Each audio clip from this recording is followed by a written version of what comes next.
The moment we wear it, our spirits lift. It helps us grow strong in body and in mind. As we wear it, we learn patience and respect. The belt system motivates students to strive harder and continue growing.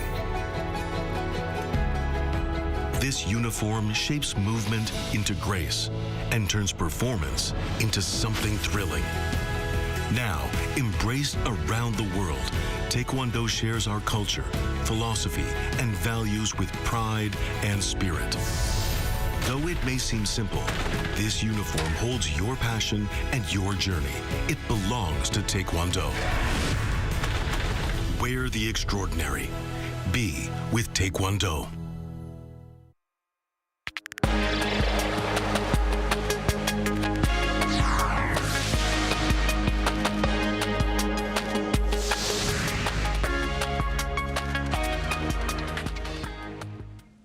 Thanks for joining us on Arirang News. I'm Kim Dami in Seoul. It's the first day of a week-long Chuseok holiday here in South Korea.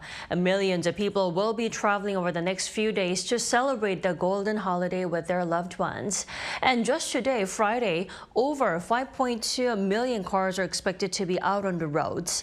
Now, as of 6 p.m. Friday, it should take about 1 hour 40 minutes to drive from the Seoul toll gate to Daejeon, 4 hours and 30 minutes to Busan, and 3 hours and 20 minutes to Gwangju. Traffic is expected to ease at around 7 or 8 p.m. And more than 5.2 million people will be traveling throughout the country's airports during the extended holiday. In fact, a record number of 240,000 people are flying out from Incheon International Airport on just Friday alone. And ahead of Chuseok, President Lee Jae-myung met with Korean War refugees. He called on North Korea to allow communication between war-separated families for humanitarian purposes. Yoon Jung-min reports. On the first day of the extended Chuseok holiday, a time for a family gathering for many Koreans, President Lee Jae-myung met people who fled to South Korea from the north during the Korean War. He was in Ganghwa-gun County, close to the inter-Korean border on Friday. 고향 땅이 다 바로 강 너머 바로 보이니 얼마나 가시고 싶겠어요. 가족들까지 헤어져서 이렇게 수십 년 세월을 힘겹게 보내시는 여러분들을 뵈니까 참 안타깝다는 생각이 듭니다. The attendees were people in their 80s and 90s who left their hometowns in the north and have been separated from their families for a long time. If I get a chance, I want to visit my hometown. That's my wish. I hope you, Mr. President, make great efforts for that. Noting that inter-Korean relations have been completely cut off and become hostile due to politics, the president sent a message directed toward the north. 군사적으로 정치적으로 우리가 대립하고 갈등하고 또 경쟁하고 하더라도 인도적 차원에서 그 남북의 이 안타까운 이산 가족들이 생사 확인이라도 하고 하다못해 편지라도 주고받을 수 있게 그렇게 해주는 것이 남북의 모든 정치의 책임 아닐까. He added he hoped for the current hostile mood between the two Koreas to be eased soon for communication and exchange, and vowed to make efforts to speed up progress. Yoon Jung-min, Arirang News. Prime Minister Kim Min-seok emphasized the spirit of humanism, coexistence, and peace as the guiding principles for South Koreans in light of various crises. This came during his speech marking National Foundation Day on Friday, where he highlighted the virtues of the nation, saying these virtues helped the citizens overcome the constitutional crisis sparked by the sudden martial law order last year. And moving forward, Kim said, the very same concept of 홍익인간, the defining spirit of the nation, will help South Koreans face the challenges in demographics, climate, and geopolitics, as well as artificial intelligence.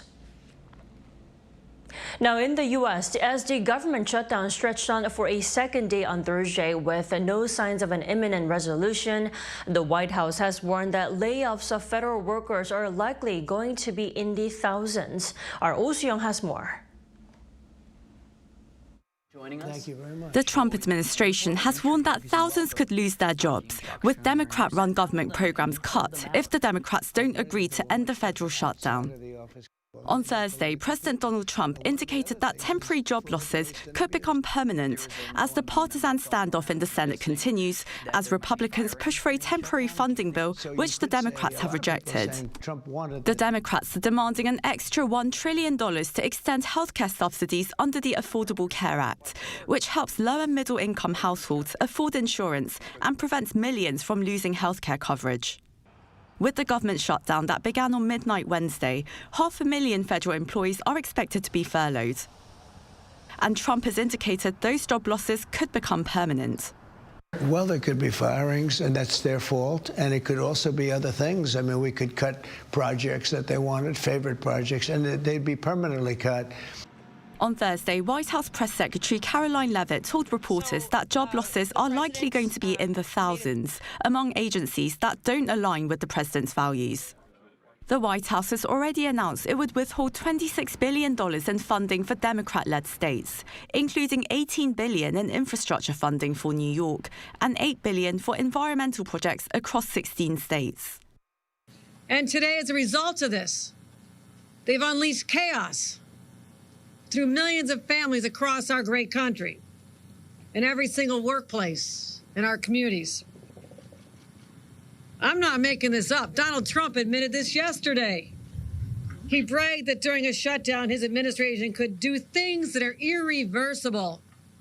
Reduce the federal workforce, slash programs, take away benefits.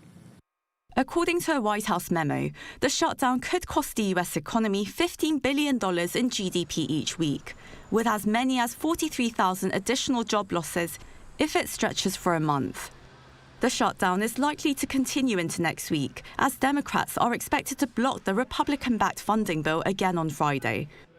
Oh Soo-young, Arirang News. In other news, old Seoul Station embodying Seoul's rich past celebrates its 100th anniversary this year. And now transformed into a contemporary art space, it hosts a special exhibition bridging its past with its future. Our Moon Ji-young has more. Right next to the busy modern Seoul Station, the old station is presenting its 100-year history through art. An exhibition titled A Century and a Day reflects on the past 100 years of old Seoul Station to re-examine its history through a contemporary lens and to imagine what its future might hold. The Central Hall is a historical space which has seen many greetings and goodbyes over the past century. Curators say Seoul Station has always been a part of Korea's tumultuous transformations as a gateway to the capital city.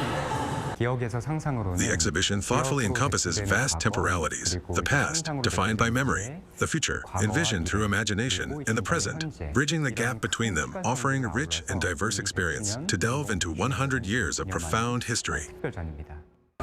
In the main hall, a large-scale drawing with digital artwork by artist Kwon Min-ho layers the station's iconic facade with historical company logos and signboards that embody a century of modern Korean history. I envisioned a black and white foundation, the legacy of the industrialization era, now filled by the current generation with dazzling lights and renewed purpose. I truly believe this fusion would serve as my personal congratulatory message, my unique tribute to Seoul Station on its 100th birthday.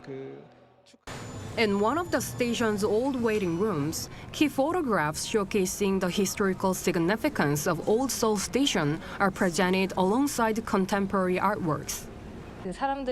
What was truly impressive about the photo exhibition was not just how the Seoul Station building changed, but also seeing how the city transformed and how the lives of the people using this station evolved.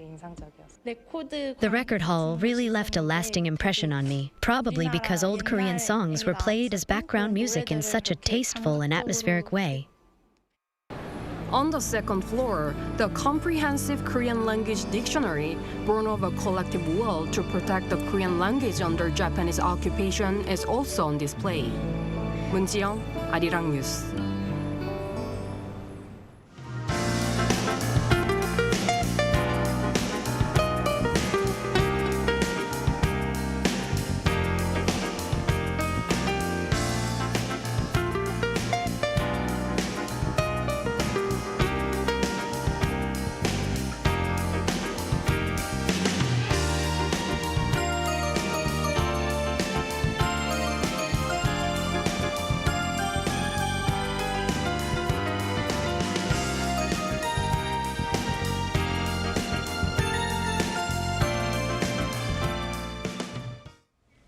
That's all we have for today. Arirang News will be back on Monday at 12 p.m. Korea time. Thanks for watching.